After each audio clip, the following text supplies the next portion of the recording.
Everyone, this is Amit from IIT Patna. Eklavya batch selector number 31 जो कि 2025 को टारगेट कर रहा है। आज के इस वीडियो में हम लोग बायोमोलिक्यूल्स के 3 इंपॉर्टेंट टॉपिक्स को समझने वाले हैं। सबसे पहला होगा हमारा प्रोटीन, विटामिन और उसके बाद हम लोग एमिनो एसिड के बारे में देखेंगे। तो ये बहुत ही इंपॉर्टेंट टॉपिक्स है, आप इसको छोड़ करके ना जाए। ठीक, तो स्टार्ट करते हैं। एमिनो एसिड से हम स्टार्ट करेंगे, फिर हम प्रोटीन की चर्चा करेंगे, फिर विटामिन की चर्चा करेंगे। एमिनो एसिड से भी सवाल पूछे जाते हैं, प्रोटीन से भी पूछे जाते हैं और विटामिन से भी पूछे जाते हैं। सारे के सारे क्वेश्चंस को यहाँ पे करेंगे और थ्योरीज देखेंगे और साथ ही साथ प्रोटीन का एक बहुत ही इंपॉर्टेंट क्वेश्चन है, डीएनए और आरएनए में अंतर स्पष्ट करें, जो कि 5 नंबर की परीक्षा में पूछा जाता है, वो भी करेंगे। तो एमिनो एसिड क्या होता है? तो वैसा एसिड, इसका डेफिनेशन है वैसा एसिड जिसमें एमीन ग्रुप यानी कि NH2 और कार्बोक्सिलिक ग्रुप दोनों लगे होते हैं, उसको एमिनो एसिड कहा जाता है। ठीक है, NH2 ग्रुप और NH2 जो ग्रुप होता है वो अल्फा कार्बन पर लगा होता है, इसलिए कभी कभी ये जो एमिनो एसिड होता है ये ऐसे नॉर्मली उसको अल्फा एमिनो एसिड के नाम से भी जाना जाता है।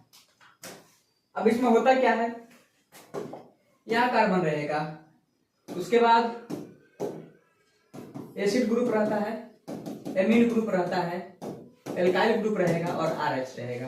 तो चूंकि ये जो है ये फंक्शनल ग्रुप वाला कार्बन है और इसके ठीक बगल वाले कार्बन को अल्फा कार्बन कहा जाएगा। ठीक, ये अल्फा कार्बन है, इसीलिए इसको एमिनो एसिड या अल्फा एमिनो एसिड के नाम से भी जानते हैं। ठीक है, डी एंड एल कॉन्फ़िगरेशन क्या होता है एमिनो एसिड का? तो देखिए, यहां पर एसिड ग्रुप लगा रहेगा, एल्काइल ग्रुप रहेगा, H रहेगा, एमीन रहेगा। अगर ये NH2 ग्रुप लेफ्ट में है तो इसको एल कॉन्फ़िगरेशन कहा जाता है। अब फिर क्या करना होता है कि एक मिरर इमेज इसका ले लेना होता है, ऐसे। ये इसका हो गया मिरर इमेज। अब जैसे मिरर इमेज लेंगे, यहां पर आ जाएगा NH2 और यहां पर आ जाएगा COOH और ये हो गया R और ये हो गया H। तो यहाँ पर जो NH2 था ये लेफ्ट में था, इसलिए इसको एल कॉन्फ़िगरेशन कहा गया है, और यहाँ पर NH2 राइट में आ गया, इसको कहा जाएगा डी कॉन्फ़िगरेशन। ठीक है, ये एल एमिनो एसिड है, इसको कहा जाएगा एल एमिनो एसिड और इसको कहा जाता है डी एमिनो एसिड। ठीक है,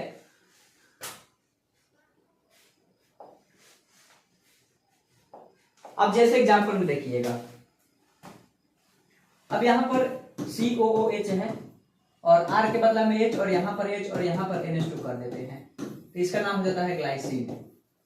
ठीक है, वही अगर यहां पर COH ले लेते हैं और यहां पर मिथाइल ग्रुप ले लेते हैं CH3 और फिर यहां H और यहां NH2 हो जाएगा, तो इसका नाम हो जाता है एलानिन। ये ग्लाइसिन है और ये हो जाएगा एलानिन। इसी प्रकार से इसको हम और भी आगे बढ़ाते जा सकते हैं, बट ऐसा कोई फायदा नहीं है, क्योंकि ग्लाइसिन और एलानिन को आप बस दो ही अगर याद करोगे तो इसके बाद जितना भी इसमें कंसेप्चुअल चीज होता है सब आप बना लोगे, जैसे कि पेप्टाइड बॉन्ड भी आप बना लोगे। ठीक है,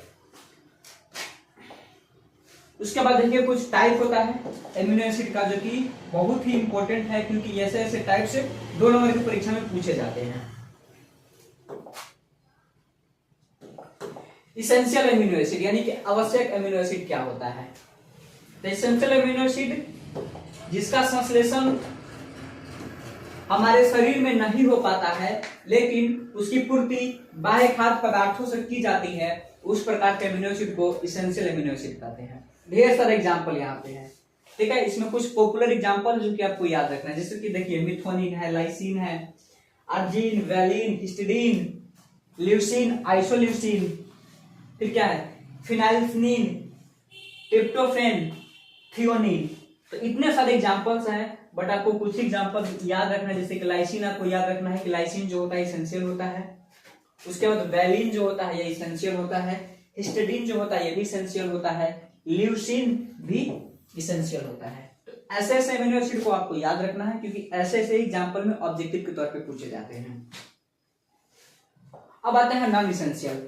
अब जो नॉन इसेंशियल होता है, इसका निर्माण हमारे शरीर के अंदर हो जाता है, इसीलिए इसको नॉन इसेंशियल कहा जाता है। और क्या कहिएगा, जो इसेंशियल नहीं होता है वही क्या होगा, नॉन इसेंशियल होगा। बट फिर भी आपको एग्जांपल यहाँ पे दिखाया गया है। इसेंशियल में हिस्टिडीन हो जाएगा, आइसोल्यूसिन हो जाएगा, हिस्टिडीन, आइसोल्यूसिन, ल्यूसीन, लाइसिन, ये सारे एग्जांपल मैंने वहां पे किया था। और नॉन एसेंशियल में देखिए एलानिन हो गया, अर्जिनिन हो गया। अब सबको याद नहीं रखना है आपको, जैसे कि आप ग्लाइसिन याद रखिए, ग्लाइसिन क्या है, नॉन एसेंशियल है। उसके बाद टाइरोसिन नॉन एसेंशियल है, एलानिन नॉन एसेंशियल है, साइटेसिन नॉन एसेंशियल, उसके बाद एस्पार्टिक एसिड है, ये भी नॉन एसेंशियल है, glutamic acid non essential acid, glutamine. मतलब कि आप केवल नाम पढ़ते जाइए, उसके बाद इसमें से कुछ एक दो एग्जांपल्स पॉपुलर होते हैं जो कि मैंने सर्किल किया है, उसको आपको याद रख लेना है क्योंकि परीक्षा में यहीं से पूछे जाते हैं। अब देखिए एसिडिक एमिनो एसिड, तो जिस एमिनो एसिड में COH मतलब कि एसिड ग्रुप की संख्या एमिनो ग्रुप से ज्यादा होता होगा उसको क्या कहेंगे, एसिडिक एमिनो एसिड कहेंगे। जैसे कि ग्लूटानिक एसिड हो गया, एस्पार्टिक एसिड हो गया।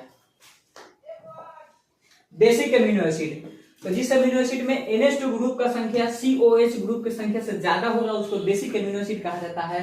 जैसे कि लाइसिन हो गया, अर्जिन हो गया, हिस्टीडीन हो गया।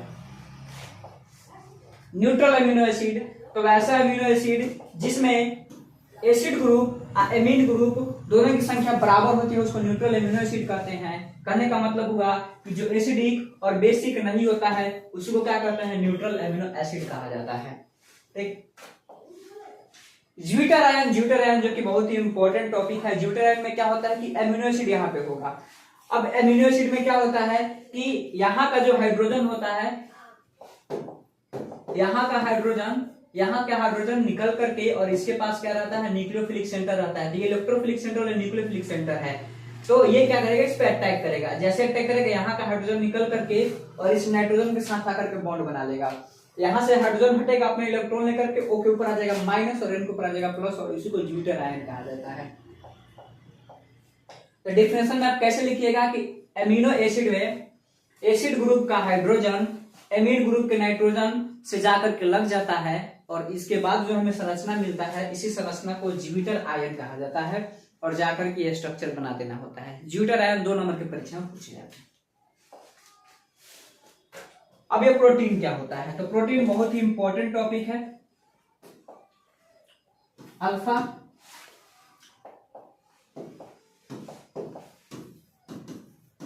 अल्फा एमिनो एसिड के पॉलीमर को प्रोटीन कहा जाता है। ठीक है, ये प्रोटीन का डिफिनेशन आपको याद रखना है। प्रोटीन क्या है, तो अल्फा एमिनो एसिड के पॉलीमर को प्रोटीन कहा जाता है। ठीक, अब ये टाइप्स ऑफ प्रोटीन होता है, जैसे कि प्राइमरी प्रोटीन स्ट्रक्चर के आधार पर आप देखिए प्राइमरी प्रोटीन का स्ट्रक्चर जहां पर बनाया गया है, ये अल्फा हेलिक्स का स्ट्रक्चर, ऐसे अल्फा हेलिक्स का स्ट्रक्चर बनता है। ठीक है, this is the alpha helix. और इसके बाद टर्शियरी स्ट्रक्चर है, क्वाटरनरी स्ट्रक्चर है। ये प्रोटीन का विकृतीकरण क्या होता है, कहने का मतलब होता है कि डीनेचुरेशन ऑफ प्रोटीन क्या होता है, डीनेचुरेशन ऑफ प्रोटीन, जिसको कहते हैं प्रोटीन का विकृतीकरण। देखिए, प्रोटीन का विकृतीकरण एक ऐसी प्रक्रिया है जो प्रोटीन अणुओं को बचाने वाले मजबूत लिंक या बॉन्ड को तोड़ देती है। अपने मूल या प्राकृतिक रूप में प्रोटीन अणु में मजबूत बंधन और अत्यधिक व्यवस्थित और स्थिर संरचना होती है। प्रोटीन अणु के विकृतीकरण के बाद लिंक या बॉन्ड कमजोर हो जाते हैं और अणु अत्यधिक ढीली या यादृच्छिक संरचना ले लेता है, जिनमें से अधिकांश अघुलनशील होते हैं। उदाहरण के लिए जब भोजन पकाया जाता है जैसे अंडा या मांस, तो यहाँ पर्याप्त मात्रा में गर्मी मिलने के कारण प्रोटीन अणु में परिवर्तन के कारण दृढ़ हो जाता है। मूल संरचना को पुनः प्राप्त करने के लिए इस प्रक्रिया को उल्टा किया जाता है। यदि विकृतीकरण एजेंट को हटा दिया जाए तो मूल संरचना बहाल हो जाएगी। इस प्रक्रिया को प्रोटीन का पुनर्संरचना कहा जाता है। अब ये बहुत ही इंपॉर्टेंट डिफिनेशन है और यही डिफिनेशन आपको थोड़ा बहुत पढ़ करके नोट्स बना करके याद करके जाना है। अब डीनेचुरेशन ऑफ प्रोटीन का सबसे अच्छा एग्जांपल होता है बॉइलिंग ऑफ एग। ठीक है, अंडे का जो उबलना होता है वो डीनेचुरेशन का सबसे बढ़िया एग्जांपल होता है। अब एक और क्वेश्चन है, न्यूक्लिक अम्ल क्या होता है। अब ये जो क्वेश्चन है मैं आपको यहाँ पे डायरेक्ट इंपॉर्टेंट टॉपिक्स के बारे में बता रहा हूँ, सारी चीजों के बारे में नहीं बता रहा हूँ, एकदम डिटेल में नहीं बताया जा रहा है। और इतना करने के बाद पूरा का पूरा आपके एग्जाम का क्वेश्चन बन जाएगा। न्यूक्लिक एसिड क्या होता है इसका विस्तार करें तो सभी जीवित कोशिकाओं के नाभिकों में पाए जाने वाले न्यूक्लियोप्रोटीन में न्यूक्लिक अम्ल प्रोटेस्टिक समूह में उपस्थित होता है, कोशिकाओं में पाए जाने वाले गुणसूत्र में आनुवांशिक कूट धारण करने वाले जीन न्यूक्लिक अम्ल से बने होते हैं। विभिन्न कोशिकाओं में प्रोटीनों का संश्लेषण न्यूक्लिक अम्ल द्वारा नियंत्रित होता है। ये भी 2 नंबर का पूछा गया क्वेश्चन है। उसके बाद है स्ट्रक्चर ऑफ डीएनए। अब ये डीएनए का स्ट्रक्चर आपके सामने रखा गया है। डीएनए के स्ट्रक्चर में यहाँ पर बेस पेयर होता है, यहाँ पर सुगर फॉस्फेट बैकबोन होता है। ये एडेनिन है, ये सब जितना भी है सब एडेनिन है, और ये जितना ये सब ये गुआनानिन और साइटोसिन है। ठीक, इसमें गुआनानिन और साइटोसिन, तो ये गुआनानिन है और ये साइटोसिन है, और ये क्या है एडेनिन है, और नहीं ये एडेनिन है और ये थाइमिन है। तो डीएनए में क्या क्या मिलेगा, एडेनिन मिल जाएगा, थाइमिन मिल जाएगा, गुआनानिन मिल जाएगा, साइटोसिन मिल जाएगा, और डीएनए का स्ट्रक्चर ये हो जाएगा। ये डबल हेलिक्स स्ट्रक्चर होता है। उसके बाद एक और स्ट्रक्चर है आरएनए का स्ट्रक्चर, जिसमें यहां पर भी आपको दिखाया गया है। यहां पर जो होता है सुगर फॉस्फेट बैकबोन होता है और नाइट्रोजन बेस होता है। उसके बाद यहाँ पर एडेनिन होगा, यूरेसिल होगा, गुआनानिन होगा, साइटोसिन होगा। उसके बाद ये डिफिनेशन वाला चीज भी आपको याद रखना चाहिए। डीएनए और आरएनए में अंतर, डीएनए का full form deoxyribose nucleic acid होता है और आरएनए का full form ribose nucleic acid होता है। तो डीएनए में डीऑक्सीराइबोस शर्करा होता है, तो आरएनए में राइबोस शर्करा होता है। इसमें थाइमिन नाइट्रोजन बेस होता है, तो इसमें थाइमिन के स्थान पर यूरेसिल नाइट्रोजन बेस होता है। अणु 2 लंबे कुंडली तथा एक दूसरे के पूरक सूत्रों का मतलब कि हेलिक्स का बना होता है। इसमें अणु में केवल एक ही सूत्र होता है। देखिए इसमें ये तो डीएनए का है, ये सिंगल हेलिक्स है, क्योंकि ये आरएनए का स्ट्रक्चर है जो कि सिंगल हेलिक्स है, और ये डीएनए का स्ट्रक्चर है जो कि डबल हेलिक्स है। ये बहुत बड़ा डिफरेंस क्रिएट कर देता है डीएनए और आरएनए के बीच। डीएनए जो होता है वो डबल हेलिक्स बना होता है, द्विकुंडलित होता है, लेकिन आरएनए जो होता है वो एकल कुंडलित होता है, जिसको सिंगल हेलिक्स के नाम से जाना जाता है। यह आनुवांशिक पदार्थ है और कोशिका में होने वाली सभी क्रियाओं पर आरएनए के द्वारा नियंत्रित करता है। यह आनुवांशिक पदार्थ नहीं है, यह भी बहुत बड़ा डिफरेंस है। डीएनए क्या होता है, आनुवांशिक जेनेटिक मटेरियल है, बट आरएनए जेनेटिक मटेरियल नहीं है, और प्रोटीन संश्लेषण में विशेष योगदान देता है। कुछ विषाणुओं में यह आनुवांशिक पदार्थ के रूप में होता है। यह केवल केंद्रक के क्रोमेटिन सूत्रों में ही पाया जाता है, और यह केंद्रक के केंद्रकीय द्रव्य केंद्रिक और कोशिका द्रव्य में भी पाया जाता है। द्विकुंडल मतलब डुप्लीकेशन या रिप्लीकेशन के द्वारा अपने समान नए अणु उत्पन्न करता है।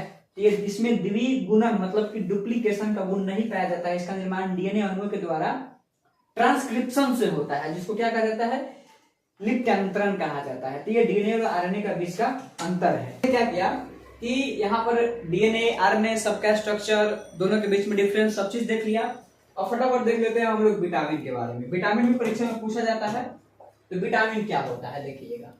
जीव के इष्टतम विकास मतलब कि बौद्धिक विकास या किसी भी प्रकार के शारीरिक विकास के लिए विटामिन की बहुत ही आवश्यकता होती है, और स्वास्थ्य के सामान्य रख रखाव के लिए विशिष्ट जैविक कार्यों को करने के लिए आहार में कम मात्रा में आवश्यक कार्बनिक यौगिकों को विटामिन के रूप में जाना जाता है। विटामिन क्या है, तो विटामिन हमारे आहार का एक महत्वपूर्ण भाग होता है जो कि कार्बनिक होता है।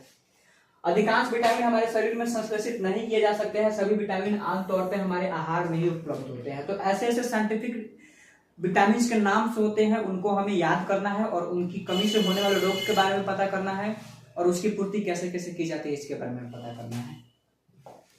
तो विटामिन का वर्गीकरण किया जाता है सोल्युबिलिटी मतलब कि वाटर और फैट में सोल्युबिलिटी के आधार पर विटामिन को 2 भागों में बांटा गया है, वाटर सोल्यूबल विटामिन और एक होता है फैट सोल्यूबल विटामिन। तो जो विटामिन वाटर सोल्यूबल होता है उसको फैट इनसोल्यूबल भी कहते हैं, और जो विटामिन फैट सोल्यूबल होता है उसको वाटर इनसोल्यूबल कहते हैं। ठीक है, वाटर सोल्यूबल मतलब होता है पानी में घुलनशील,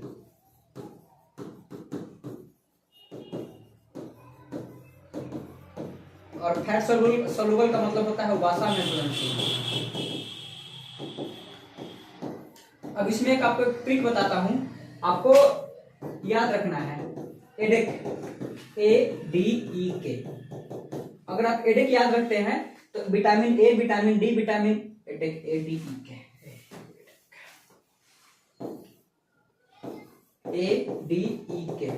तो एडेक याद रखना है। Vitamin A, vitamin D, vitamin E, vitamin के।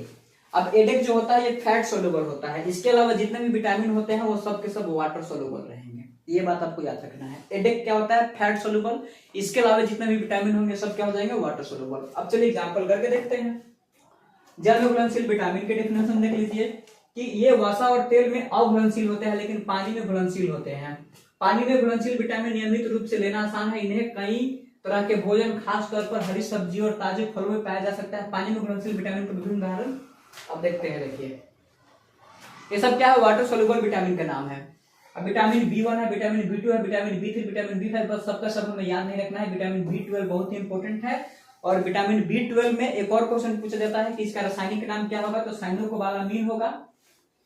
ठीक है, साइनोकोबालामीन, और इसमें कोबाल्ट पाया जाता है। और इसका स्रोत क्या होगा, मछली, मांस, मुर्गी, अंडे, दूध इत्यादि। बाकी आप एक बार पढ़ लीजिएगा इसको रुकाकर। विटामिन सी जिसको स्कॉर्बिक अम्ल कहा जाता है, और ये कहाँ मिलेगा, ताजे खट्टे फल जैसे संतरा, अंगूर, ब्रोकली, बकरी का दूध, काली किशमिश और शाहबलूत, ये विटामिन सी है। और बाकी ये जो है ये हमारे क्लास 12th में कोई काम नहीं आता है। बाकी याद करने के लिए आप याद कर सकते हैं, लेकिन क्लास 12 का जो बिहार बोर्ड है उसमें ये सब नहीं पूछ जाते। विटामिन B1 याद रखिए थायमिन होता है। विटामिन B2 राइबोफ्लेविन होता है। इसके आगे आप ज्यादा याद नहीं कीजिए, B1 B2 इनफ है। वसा में घुलनशील विटामिन वे वसा कोशिकाओं में संग्रहित होते हैं, जैसा कि नाम से पता चलता है। इन विटामिनों को अवशोषित होने के लिए वसा की आवश्यकता होती है। Vitamin A, vitamin D, vitamin ई और विटामिन के, मैंने बताया था ना, ADEK। एडेक आप याद रखिए, एडेक जो होता है ये फैट सोल्यूबल होता है। फैट सोल्यूबल मतलब वाटर इनसोल्यूबल, जिसको वसा में घुलनशील विटामिन कहते हैं। अब इसका क्या होगा एग्जांपल, जैसे कि विटामिन ए हो गया। तो विटामिन ए को रेटिनॉल के नाम से भी जाना जाता है। इसका स्रोत क्या होगा, पपीता, गाजर, टमाटर इत्यादि। इसकी कमी से रतौंधी और जीरोपथेलमिया रोग होता है। विटामिन ए की कमी से रतौंधी रोग होता है, बाकी रतौंधी ही पूछा जाएगा आपसे। विटामिन डी, इसे कैल्सीफेरोल के नाम से भी जाना जाता है। ये बहुत इंपॉर्टेंट बात है कि विटामिन डी का रासायनिक नाम क्या होता है, तो कैल्सीफेरोल होता है। इसका स्रोत होगा मांस, अंडा, जर्दी, मछली इत्यादि। इसकी कमी से रिकेट्स होता है। रिकेट्स मतलब जो कि हड्डी का कमजोर होना होता है, और विटामिन डी की कमी से हड्डी भी कमजोर होता है, उसी को रिकेट्स भी कहा जाता है। विटामिन ई, विटामिन ई का रासायनिक नाम होता है टोकोफेरॉल। अब टोकोफेरॉल का स्रोत होगा बादाम, मूंगफली, और इसकी कमी से मांसपेशियां कमजोर हो जाती है। विटामिन के की कमी, जिसका स्रोत होता है हरे पत्तेदार सब्जियां, इसकी कमी से रक्त का थक्का जमना और हड्डियों का विकास खराब हो जाता है। और एक विटामिन ई होता है,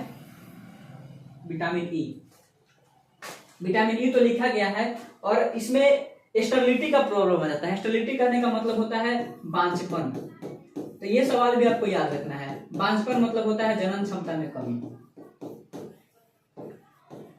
जनन क्षमता में कमी किस विटामिन की कमी से होता है, तो विटामिन ई की कमी से होता है, जिसको स्टेरिलिटी कहा जाता है। तो स्टेरिलिटी को कंप्लीट करने के लिए प्रॉपर मात्रा में बादाम, मूंगफली, इन सब चीजों का सेवन करना जरूरी होता है। अब विटामिन का जो प्रकार होता है उसमें देखिए, विटामिन ए जिसका रेटिनॉल नाम होता है, विटामिन B1 जिसका थायमिन नाम होता है, vitamin B2 riboflavin, vitamin B2 cyanocobalamin, vitamin C ascorbic acid, vitamin D calciferol, vitamin K phylloquinone. Vitamin A की कमी से होने वाला रोग रतौंधी है। विटामिन B1 की कमी से बेरी, विटामिन बी विकास में रुकावट, खराब त्वचा, विटामिन B12 खून की कमी, विटामिन सी पाजी क्या होता है, स्कर्वी रोग होता है ना, स्कर्वी में क्या होता है, मसूड़े फूल जाते हैं, दांत से खून निकलते हैं, मसूड़ों से खून निकलते हैं, मुंह से बदबू आता है विटामिन सी की कमी से। विटामिन डी की कमी से सूखा रोग होता है, और विटामिन के की कमी के कारण, चोट के कारण अत्यधिक ब्लीडिंग होने लगता है। ये सब विटामिन और विटामिन की कमी से होने वाले रोग का नाम है। नोट में बात याद रखिएगा, विटामिन एच, ठीक है, विटामिन एच जो है ना, ये neither water soluble nor fat soluble. ये इंपॉर्टेंट बात है। विटामिन एच जो होता है ये ना तो जल में घुलनशील होता है और ना ही वसा में घुलनशील होता है। ठीक, तो होप से वीडियो आपको समझ में आया होगा। मिलता है नेक्स्ट वीडियो में, तब तक ऑल द बेस्ट।